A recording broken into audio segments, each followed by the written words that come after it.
नमस्ते। तो आज हम बात करेंगे बूमर्स के बारे में। बूमर्स जनरेशन ये है करीब 1945 से जो 1964, 63, 64 के बीच पैदा हुए वो लोग, जो कि अब सभी सीनियर सिटीज़न बन गए हैं। इनको बेबी बूमर्स इसीलिए कहा जाता है क्योंकि उस समय जनसंख्या में बहुत वृद्धि हुई। वर्ल्ड वॉर 1 और वर्ल्ड वॉर 2 होने के बाद लोग बहुत कम हो गए थे विश्व में, और फिर एकदम जनसंख्या बढ़ी, तो ये बूमर्स जनरेशन कहलाती है। अब सभी सीनियर सिटीज़न बन गए हैं, सभी रिटायर हो चुके हैं। मैं भी उसी में आती हूँ, मेरी फ्रेंड्स, मेरे कज़िन्स, मेरे साथ वाले लोग, हम सभी। तो हम लोग जिस तरह से बड़े हुए, बहुत अनुशासन में और बहुत मेहनत करना सिखाया गया। सारी जनरेशन को घर में भी बहुत मेहनत करनी पड़ती थी, स्कूल में भी, और बहुत डांट पड़ती थी, मार भी पड़ जाती थी लड़कों को खासकर। और स्कूल में तो कोई था ही नहीं, मतलब शिक्षक बहुत आराम से सज़ा भी दे देते थे, अभी के जैसा ज़माना नहीं था।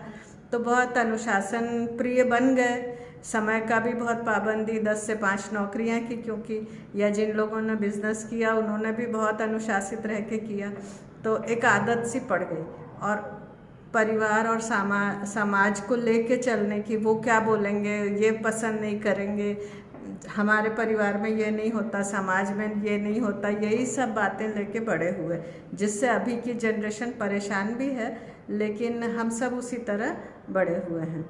और तकनीक से हमारी डिजिटल दुनिया से दूरी रही, क्योंकि काफ़ी जब हम बड़े हो गए तब वो आई सारी चीज़ें, और फिर भी सीख लिया बहुत कुछ, पेमेंट करना आ जाता है, सब आ जाता है।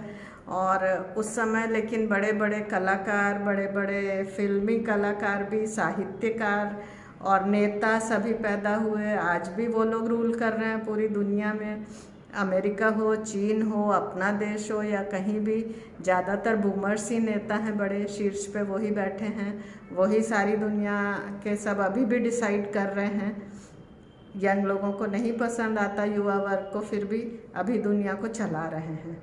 और बाकी जो हैं वो तो अभी बहुत लोग घर में भी रिटायर लाइफ बिता रहे हैं और एंजॉय कर रहे हैं, और अपने तरीके से जो अपनी पसंद की चीज़ें हैं, जैसे कि कोई बागवानी करता है, कोई घूमने जाता है, कोई बहुत फिल्में देखता है। इस तरह आराम का जीवन, बहुतों को तो पेंशन मिल रही है, और बाकी लोगों को उनके बच्चे या उनका लोग मदद कर रहे हैं, और एक अच्छा जीवन है। कुछ के पेरेंट्स अभी भी हैं, उनकी सेवा कर रहे हैं।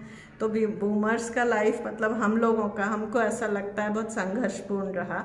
और बहुत उस समय हमारा देश खासकर आज़ादी हुआ था, और उसके बाद गरीबी से निकल के एक जो, और शिक्षा का महत्व समझने में भी समय लगा, और फिर लेकिन समझ गया सबको, अपने बच्चों को बहुत पढ़ाया, खुद ने भी पढ़े, मेहनत किए।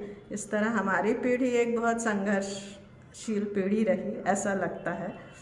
आपको कैसा लगा ये वीडियो? अगर अच्छा लगा हो तो लाइक करिए, सब्सक्राइब करिए। धन्यवाद।